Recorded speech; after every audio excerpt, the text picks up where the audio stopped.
Muito bem, caro Padawan, no vídeo de hoje nós vamos falar sobre criptografia assimétrica. Vamos falar sobre RSA, chave pública, chave privada e outras coisinhas mais.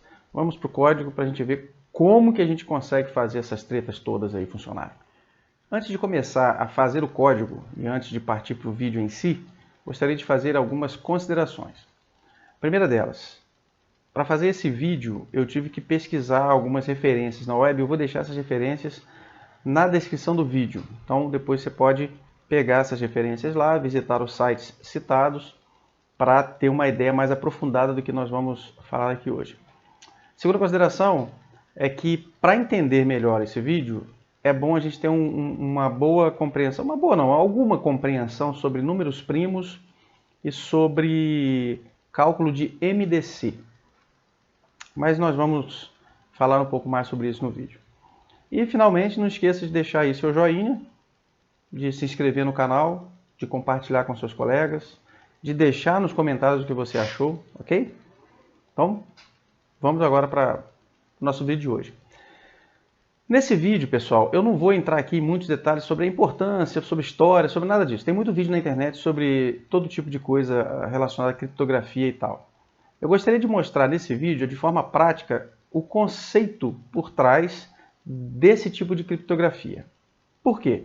Bom, porque a criptografia ela sempre existiu, né? Desde que o ser humano tenta esconder mensagens que ele envia para determinadas outras pessoas, que há essa tentativa de esconder a mensagem que está sendo enviada de alguma forma criptografada. Então já existem criptografias de diversas formas. A própria escrita não deixa de ser uma forma de criptografar, né? Ou de grafar aquilo que você fala. Então, quando você tenta esconder de alguma forma essa grafia, você está fazendo uma criptografia. Você já deve ter jogado aqueles joguinhos de coquetel, por exemplo, de criptogramas. Aquilo ali é um tipo de criptografia. Nós vamos pegar aqui, ó, vamos para o código aqui. E antes de entrar ali nas criptografias, vou criar uma frase aqui, ó. Let mensagem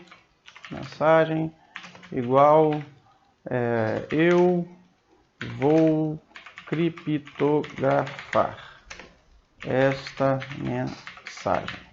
Pronto, estou tendo aqui uma frase. E vou disparar no console essa frase. console.log mensagem.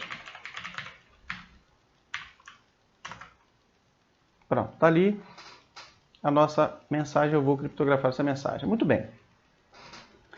De que formas eu poderia esconder essa mensagem para que nem todo mundo conseguisse ler? Bom, eu poderia, por exemplo, fazer com que cada letra fosse um número. E aí essa frase ficaria apenas com números. E apenas a pessoa que soubesse a correspondência entre elas poderia descriptografar. Então eu poderia fazer assim, ó, fazer um código de criptografia aqui agora, bastante complexo. Eu vou fazer assim, ó, let msg crypto igual, vou pegar essa mensagem,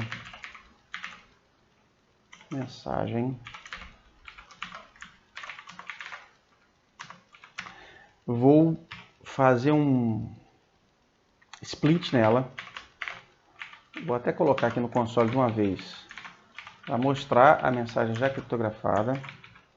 Se eu só fizer o split ali, ela vai virar isso aqui, ó. Olha lá. Virou um array com o item que é a frase. Mas eu vou colocar o split com o caractere vazio. O que vai acontecer? Ela vai virar um array de 34 caracteres. Olha lá. Eu vou criptografar essa mensagem. Certo? Agora eu vou fazer o seguinte. Eu vou transformar cada caractere desse num número. Eu vou fazer assim, ó. Ponto map.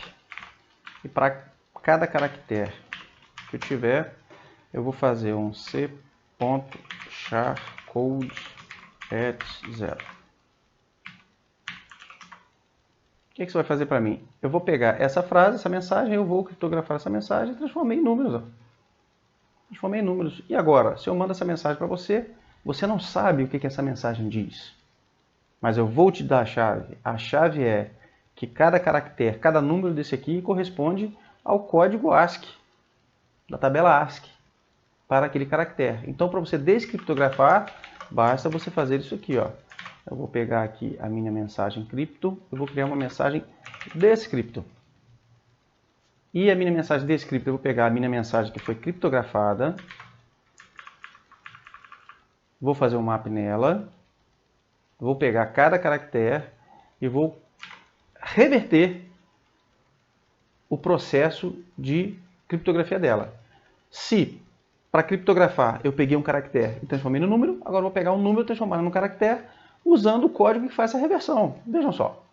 Eu vou pegar cada caractere, rodar a função string.from charcode desse número que veio. E aí a minha mensagem descripto eu vou mostrar aqui embaixo. Ó, virou um array de letras que eu vou juntar. Vou fazer, ó, ponto join. O que vai dar? Olha lá, eu vou, ficou com as vírgulas, então não quero vírgula. Eu vou juntar usando espaço vazio. Pronto, eu vou criptografar essa mensagem. Eu consegui criptografar e consegui descriptografar. Mas essa criptografia que eu fiz aí, eu posso chamar de criptografia simétrica. Por quê? Porque a mesma fórmula que eu usei para ir, eu usei para voltar. Então, quando eu passar para o meu amigo a fórmula de descriptografia, ele vai saber que a mesma que eu usei para criar a criptografia, ele vai usar para descriptografar. Ou seja, cada caractere tem um código e esse código não tem nenhum mistério para esse código, né? São as letras de A a Z, a letra A começa com 65 e segue daí em diante. É o que aconteceu ali. É uma criptografia? É, né? Sem vergonha. Mas eu vou fazer o seguinte, eu vou criar uma chave para encriptar. Uma chave que vai ser um número que vai ter que ser efetuado um cálculo para cada caractere utilizando esse número. Então eu vou criar a chave, vamos ver assim, ó, let chave igual a 35. Eu vou falar para o meu amigo, para quem eu vou mandar mensagem, eu vou te mandar a mensagem. A chave é 35. Eu vou criptografar multiplicando por 35. Então você vai descriptografar dividindo por 35. Então nós vamos fazer assim, ó, charcode aqui, ó. Eu vou multiplicar pela chave. Se eu só fizer isso aqui, a mensagem vai ficar embaralhada quando ela voltar lá, ó, porque eu não usei a chave certa. Eu só peguei o charcode e não dividi por 35. Então eu teria que fazer isso aqui, ó. Então C dividido por 35. Opa, deu certo. Muito bem. Mas aí vocês vão concordar comigo que é muito fácil de você pegar essa chave e descriptografar, né? Até por pura dedução, você poderia, né, pegar esses códigos aí e fazer o reverso. Além do mais, hoje a gente vive numa época em que as informações circulam pela internet. Circulação de banco, de dados de banco, transferência, PIX, mensagens secretas de governos e tal. Tudo isso precisa ser seguro. E para ser seguro, não pode ser uma chave simples assim. Uma chave simétrica. Teria que ser uma chave assimétrica. E tem uma coisa que eu vou confessar para vocês que sempre bugou um pouquinho na minha cabeça. Que é o seguinte, eu vou combinar com o meu amigo o seguinte, olha.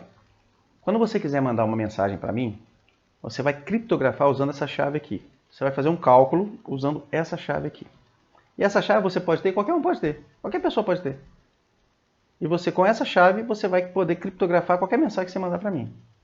Quando essa mensagem chegar para mim, eu vou conseguir descriptografar com outra chave. Aí eu ficava pensando assim, mas como assim?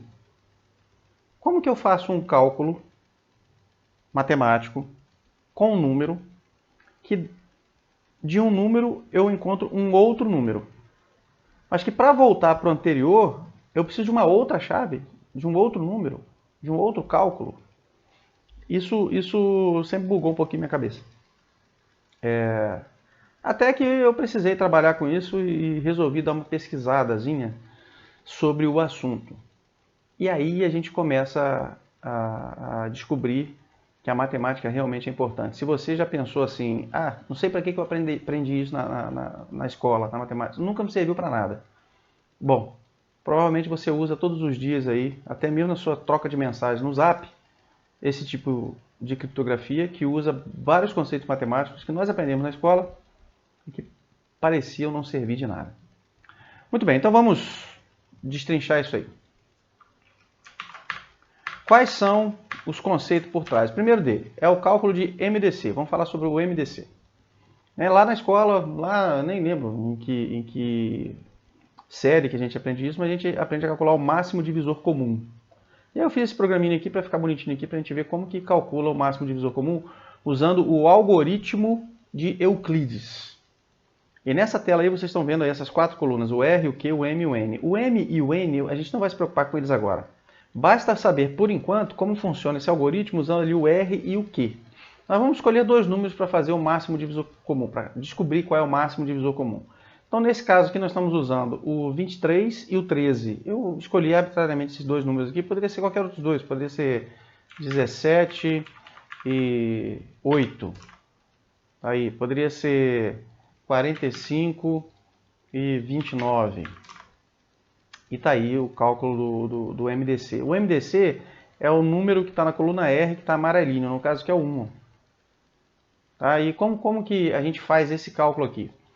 É só um parênteses. Eu não vou entrar aqui em detalhes agora sobre este código. Eu vou deixar esse código como referência na descrição. Vocês podem pegar e destrinchar ele depois e ver como isso foi feito. Eu vou só explicar o que ele está fazendo exatamente aí.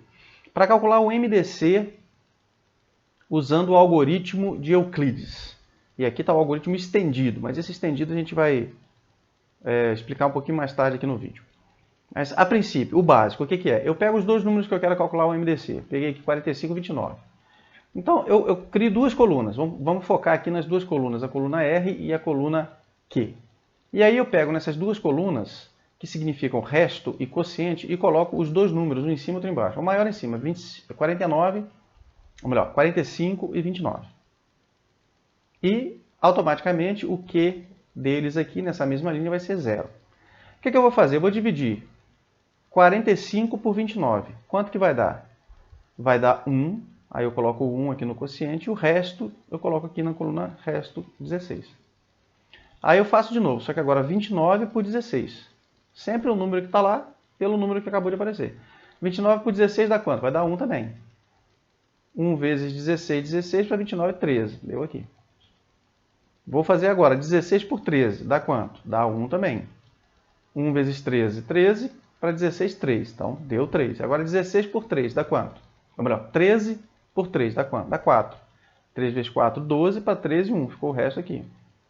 3 dividido por 1 dá quanto? 3. 3 vezes 1, 3, restou 0. Quando chega no 0, a gente sabe que o número anterior, o resto anterior, é o MDC. Esse é o cálculo de MDC no algoritmo de Euclides. Ok? Então, fiz essa função aqui, ó, chamada tabela Euclides MDC. Ela calcula essa tabela para mim. Ela me devolve um array com essa tabela.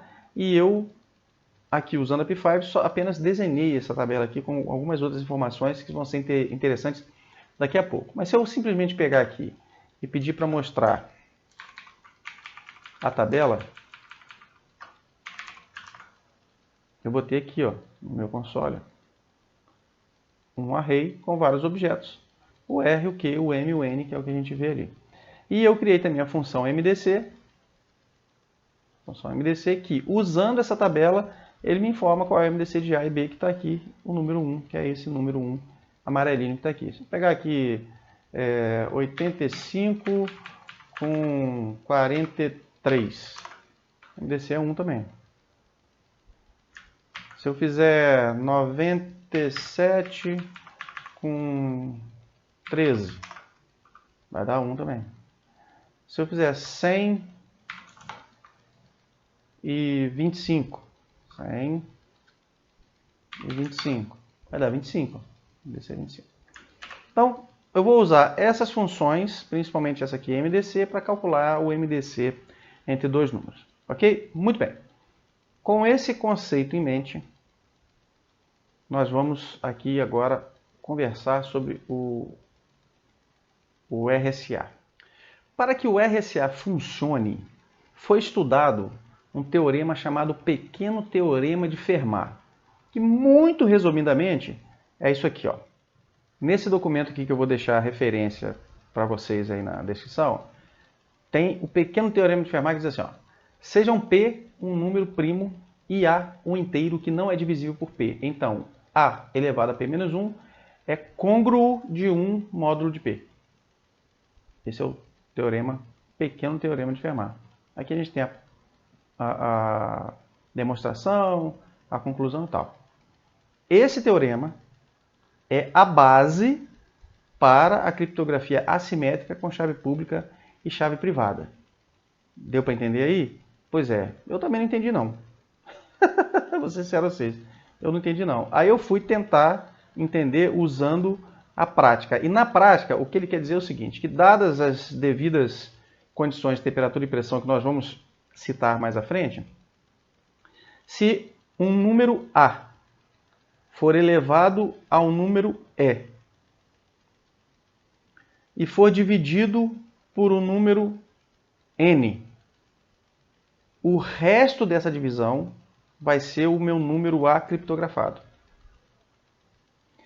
E, usando esse teorema, eu sei que se eu pegar o número B, que foi criptografado, elevar a um outro determinado número D, dividir ele pelo mesmo número N e pegar o resto da divisão, eu vou ter de volta o número A que foi criptografado. É isso que esse teorema diz. E aí nós vamos ver como que a gente chega na prática nesse teorema. Vamos ver. Muito bem, sabendo desse teorema, o que nós precisamos então para poder fazer a nossa criptografia funcionar nesse padrão RSA? Nós precisamos calcular a chave pública e a chave privada. E como que a gente faz isso? A gente faz isso seguindo alguns passos que vão nos levar nas condições que são aplicáveis pelo pequeno teorema de Fermat. Primeira coisa que nós precisamos fazer, nós precisamos escolher dois números primos. E se você não sabe o que é um número primo, eu vou deixar aí nos cards, nas referências, um vídeo onde eu falo só sobre números primos, ok? Mas basicamente é um número que só divide por ele mesmo e por 1, ou seja, ele só tem dois divisores. Nós vamos escolher dois números primos. Se você quiser escolher entre uma quantidade grande de números primos, tem vários sites por aí que geram para vocês. Mas nós vamos pegar dois números primos pequenos, não vamos pegar números primos grandes. Vou pegar aqui o 11 e vou pegar o 17. Vou pegar esses dois números primos. Eu vou declarar aqui uma variável, um objetinho chamado DD. DD de dados apenas, só para facilitar aqui a nomenclatura. E aí, para conseguirmos as condições do pequeno teorema de Fermat, nós vamos calcular um valor n, que vai ser igual ao produto de P por Q. Ou seja, o primeiro primo vezes o segundo primo. Ok? Feito isso, eu vou deixar aqui esse console log dd aqui, mas nós vamos ver as coisas que estão sendo feitas. Ó, eu tenho um P11, um Q17 e um N187. Feito isso, eu preciso calcular o φ de N. Isso aqui tem a ver com uma função totiente de Euler, se não me engano. Se vocês quiserem ir mais a fundo sobre isso, pessoal, eu vou deixar nas referências aquele documento que eu mostrei para vocês ali que mostra o teorema de Fermat. E aí vocês podem ir bem a fundo. Mas eu vou mostrar aqui mais a prática com os cálculos matemáticos de forma mais simples, porque senão a cabeça funde, né? Então vamos lá. Eu calculei N. O que é N? É o resultado de P por Q. O produto, né? A multiplicação de P por Q. Vou até aumentar mais um tiquinho aqui. Então multipliquei P por Q. Eu obtive 187. Agora eu preciso calcular o φ de N. O φ de N é o quê? É o produto de P-1 por Q-1. Aí eu vou ter o φ de N, que vai dar 160. Então eu tenho P, tenho Q, tenho N e tenho φ de N. Agora eu vou precisar calcular E. Ele é membro da nossa chave pública. Ele é membro da nossa chave pública. Vocês vão ver aqui que a chave pública ela é composta por N e E. Já a nossa chave privada é composta por N e D, que a gente também vai calcular depois. Mas vamos calcular E. O que é o E? O E é um número tal que o MDC de E pelo φ de N é igual a 1. Tá certo? Mas podem existir vários. Eu vou pegar o menor primo, veja aqui, ó, o menor primo cujo MDC com φ de n seja 1. Então aqui eu já vou usar a minha função de MDC para calcular possíveis MDC entre E e φ de n que seja igual a 1. O que eu vou fazer? Eu vou fazer um loop de vários números e vou fazer o MDC entre os dois, vou colocar isso no array e vou plotar esse array aqui para eu ver. Vou pegar desse resultado o primeiro primo. Vamos ver aqui o que vai dar. Ó. Deu 3, 7, 9, 11, 13. Qual é o primeiro primo dessa lista aqui? 3. Então, só para a gente entender como que essa lista apareceu aqui, eu criei uma função chamada possíveis MDC φ de n, que faz um loop. Dentro desse loop, ele vai calculando o MDC desses números do loop com o φ de n. Deu 1 no MDC? Então, coloca na lista aí para mim. Ele fez essa lista, nessa lista eu vou pegar o primeiro primo que aparecer, que é o 3. Ou seja, o meu E vai ser 3. Então, meus dados até o momento tem P11, Q17, N187, φ de N 160 e o E3. Aqui eu já tenho a minha chave pública. Eu já posso passar essa chave para os meus colegas me mandarem mensagens criptografadas. Essa chave pública já faz a criptografia de qualquer mensagem que eu mandar, para que ninguém mais consiga descriptografar e só eu tendo a chave privada. Agora eu preciso calcular a chave privada. A chave privada, aqui, ó, a chave pública vai aparecer aqui. Aqui, ó, console chave pública. Podemos colocar aqui, ó, a chave pública é 187.3. Agora eu vou calcular a chave privada. Como que eu calculo a chave privada? É o cálculo do número D. O número D, vocês vão ver aqui, ó, ele é o inverso multiplicativo de E módulo φ de n. Certo? Só isso. Coisa simples. Já fiz até uma função aqui, ó. O inverso multiplicativo de E mod φ de n. O que é isso, né? O que é isso? O inverso multiplicativo de n. Vou voltar aqui para o meu cálculo do MDC e nós vamos calcular aqui o MDC de E e φ de n. Tem E e φ de n aqui? 3 e 160. Não, φ de n é 160 e E é 3. Ó. Eu quero o inverso multiplicativo de E mod φ de n. Então, vou pegar φ de n e 3 e vou fazer o MDC deles. Ó. 160 e 3. Ok? Então, fiz ali. Dá 1, né? Aqui, ó. MDC é 1. É nesse ponto que a gente vê a importância do M e o N. O que é esse M e esse N aqui? Esse M e esse N, eles são calculados de forma tal que a fórmula 160M mais 3N seja igual ao MDC de 160 e 30. Ou seja, eu preciso calcular M e N de forma que eu fizer 160 vezes M mais 3 vezes N seja igual o 1 aqui, que é o MDC entre eles dois. Como que se calcula isso? Aí vem o algoritmo de Euclides estendido. Você faz da seguinte forma. Você pega o valor de M e diminui do produto entre o M de baixo e o Q. Legal, né? Vamos pegar um número menor aqui para a gente fazer. Ó. Eu vou deixar esse 160 aqui por 3. Vamos botar aqui... Ver se eu consigo fazer o mais fácil aqui. Ó. 10 e 2. Vamos ver quantas casinhas vão ter ali. 10 e 2 já deu pouco. Vamos colocar 10 e 7. Aí, pronto. Pronto.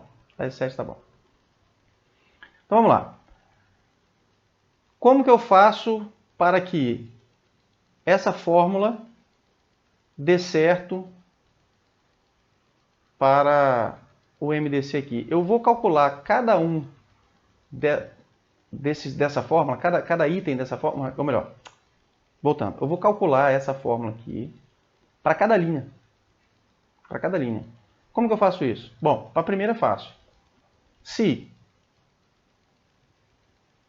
eu colocar 1 no valor de m e 0 no valor de n, eu vou ter que 10 vezes 1, 10, mais 0, 0, deu esse 10 aqui. Ó. É só fazer com que essa linha, com que essa fórmula, esse detalhe é importante, eu vou fazer com que essa fórmula dê certo para que o resultado aqui, ó, esse MDC aqui, seja esse R. Seja o R. Então, eu faço da seguinte forma. Multiplico aqui, ó, 10 vezes M, 10. Mais 7 vezes 0, 0. 10 mais 0, 10. Deu certo aqui. Então, na primeira linha é só colocar 1 no M e 0 no N, que ele vai dar certo. Na segunda linha, a mesma coisa, só que invertido. Eu coloco 0 no M e 1 no N. Vai dar certo também, porque 10 vezes 0 é 0 e 1 vezes 7 é 7. 7 mais 0, 7, e o R aqui é 7. Deu também. E para que dê certo para cada uma delas, para cada uma dessas linhas aqui, e o cálculo desses dois dê o R, é só fazer o seguinte, eu pego M aqui, ó, e faço M menos o M da linha de baixo, vezes o quê? Aí eu vou ter o próximo M. Ó, 1 menos 0 vezes 1, 0. 1 menos 0 dá 1. 0 vezes 0 menos 1 vezes 2. 2 vezes 1, 2. 0 menos 2, menos 2 aqui. E assim você vai fazendo. A mesma coisa com N. Você vai fazendo a mesma coisa com N aqui. Você pega o N daqui, diminui do produto do N de baixo com o Q. Mais embaixo ainda. Aí você tem o próximo Q aqui. Isso aqui está tudo calculado bonitinho ali na função tabela Euclides MDC. Muito bem.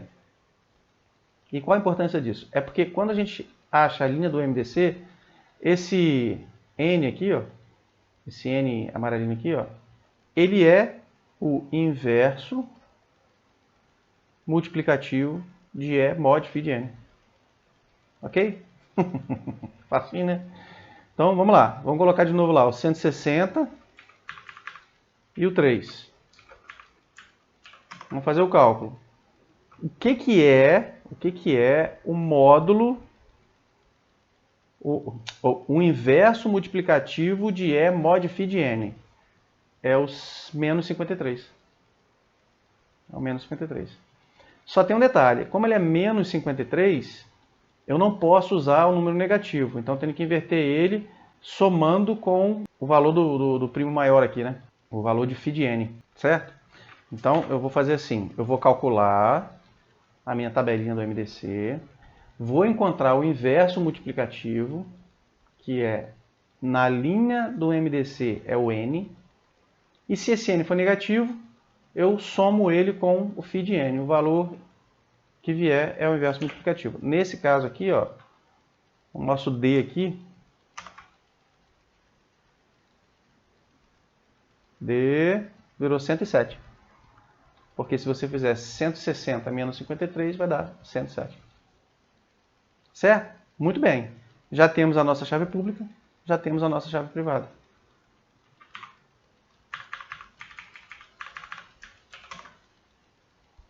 A nossa chave pública vai ser o par 187,3 e a nossa chave privada vai ser 187,107. Com essas chaves, a gente consegue criptografar com a chave pública e descriptografar com a chave privada. Vamos ver? Como que acontece a criptografia? Bom, aqui eu coloquei aqui uma descrição, né? Como é que eu criptografo de A para B? B vai ser igual ao resto da divisão de A elevado a E por N. Ou seja, vamos lá, vamos pegar aqui, ó. Vou pegar aqui a função criptografar.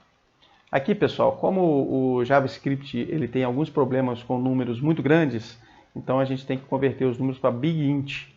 Coisa que em outras linguagens normalmente a gente não tem esse problema, mas JavaScript tem.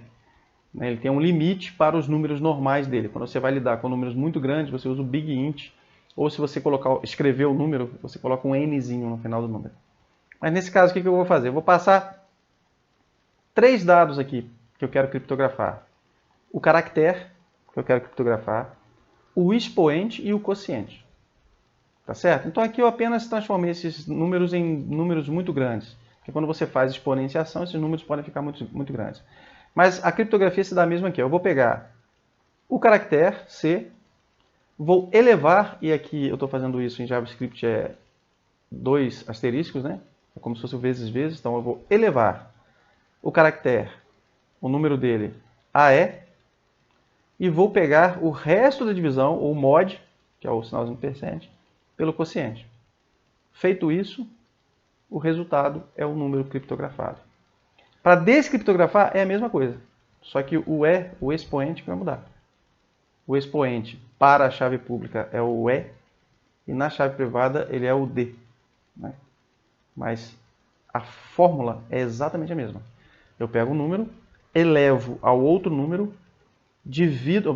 Vamos fazer assim. Eu pego o caractere que eu quero criptografar, elevo ao meu expoente, divido pelo quociente e pego o resto. O resto é o que eu quero. Então, vamos fazer aqui. Ó. Vou pegar aqui um exemplo. Vou pegar o número 22. Eu vou criptografar o número 22. Ó, vou pedir para ele criptografar usando a chave pública. O expoente e o N é o quociente. Certo? E depois eu vou descriptografar. Como que eu descriptografo? Eu chamo a mesma função, só que eu vou chamar o expoente é o D da chave privada e o N da chave privada é o quociente. Vejam que o quociente é o mesmo para os dois. O que muda é só o expoente. Então, eu vou pedir para ele me mostrar aqui o A, o B e o RA. Eu nem precisava fazer isso aqui, né? Vai ser A, B e RA. Muito bem. Eu converti o A 22, virou 176, que é o B. E eu descriptografei o B, que virou o RA aqui, que é o 22 de volta. Funcionou. Certo? Vamos pegar aqui agora uma frase. Vou pegar aqui a mensagem. Mensagem, eu sei como funciona a criptografia RSA. Olha lá, eu sei como funciona a criptografia RSA. Vou pegar essa mensagem e vou criptografar essa mensagem. Como? Essa linha aqui, ó. Vou transformar em caracteres. Aqui eu ainda não estou criptografando, estou apenas transformando em caracteres. Estou pegando a frase, quebrando em letra por letra e pegando o número correspondente a cada caractere. Vai me dar um array assim, ó. Esse array aí, ó. Esse é o array da frase.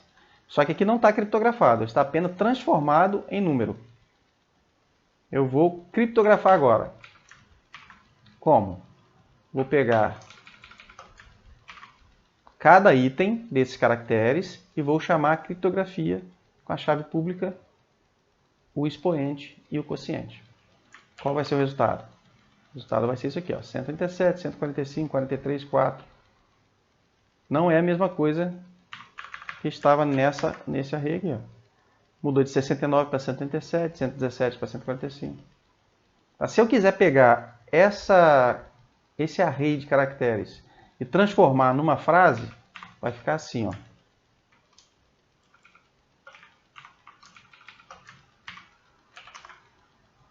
Vai ficar assim, ó. Isso aqui. Não dá para entender nada, né? Virou esse array, que não quer dizer absolutamente nada, e virou isso aqui se eu quisesse transformar em caracteres. Muito bem. Agora eu vou descriptografar. Bom, para descriptografar, eu vou chamar para cada caractere criptografado a mesma função de criptografia, só que agora o expoente vai ser o D da chave privada. E o quociente é o N, que é o mesmo. E aí eu vou ter um conjunto de dados descriptografados. Veja que esse dado descriptografado aqui, 69, 117, 32, é o mesmo dos caracteres aqui, ó, 69, 117, 32. Ok? E aí, transformando isso em caracteres legíveis, nós temos de volta aqui a nossa frase: eu sei como funciona a criptografia RSA. Legal, né? E aí, a gente pode tentar outros primos.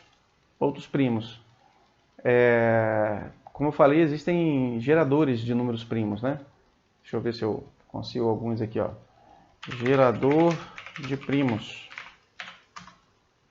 Ó, gerador e verificador de números primos. Não, acho que eu usei foi esse aqui, ó. Gerador de números primos entre dois valores, ó. Eu vou pedir aqui de 1000, 1000 a 2000. Aí a gente pode pegar aqui dois primos. Vou pegar 1277. 1277, vou colocar aqui. E vou pegar o 1597. Vou colocar aqui. E rodar tudo de novo. Olha que doideira. Ora, esse resultado que vocês estão vendo aí, ó, não está certo, né?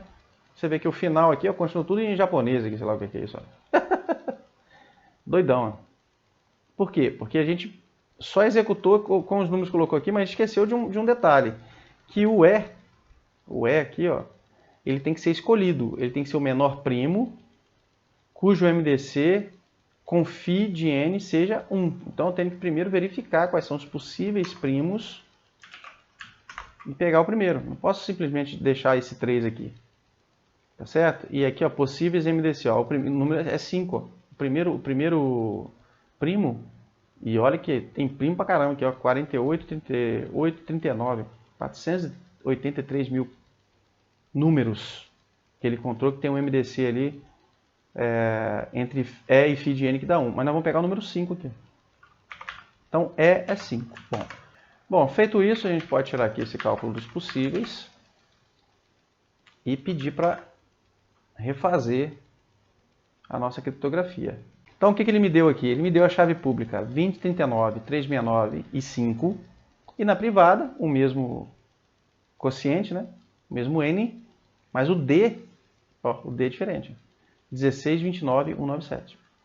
Aí aqui, ao converter o A 22, o A virou 10, 74, 894 e descriptografando virou 22. E a frase, eu sei como funciona a criptografia RSA, gerou criptografados números gigantescos. Esses números em forma de caracteres não quer dizer absolutamente nada, ele encontrou aqui uns caracteres japoneses aqui, mas ao descriptografar, tudo funciona. Muito bem, aí você me pergunta assim, mas Roger, o segredo todo aí então está nos dois primos, né? O segredo está nos dois primos. E, veja bem, a chave, o N, é basicamente o produto de dois primos, velho. É o produto de dois primos. Ora, se esse n está na pública e na privada, basta eu pegar esse número e descobrir quais são os dois primos que geraram esse número. Certo? Certo, é isso mesmo.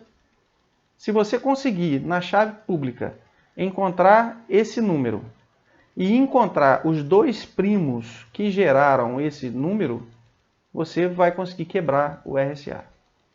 Fácil, né? Só que os primos usados em chave RSA são primos gigantescos. Não são esses primos que a gente usou aqui.